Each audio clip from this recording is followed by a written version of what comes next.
ఈ దేహాన్ని శుద్ధిగా ఉంచుకోవడానికి ఎంత ప్రయాసపడుతున్నాం. యేసు ప్రభు చెప్తున్నాడు, మీరు గిన్నె పళ్ళెము వెలుపలే గడుగుతారు, మరి లోపల పరిస్థితి ఏంటి? మీ అంతరంగము ఆ చెడుతనముతోనో నిండిపోయింది. దేవుడు భూలోకాన్ని చూసినప్పుడు బలాత్కారంతో నిండిపోయింది, పాపంతో నిండిపోయింది, చెడుతనంతో నిండిపోయింది. ఇప్పుడు యేసు ప్రభు అంటున్నాడు, మీరు పైకి బాగా కనిపిస్తున్నారు, లోపల పరిస్థితి ఏంటి? అంతరంగంలో ఎలా ఉన్నారు? అంతరంగ పురుషుడి విషయంలో ఎలా ఆలోచిస్తున్నారు?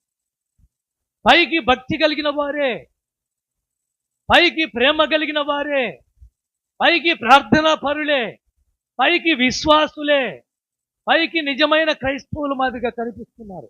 లోపల ఏంటి? మీ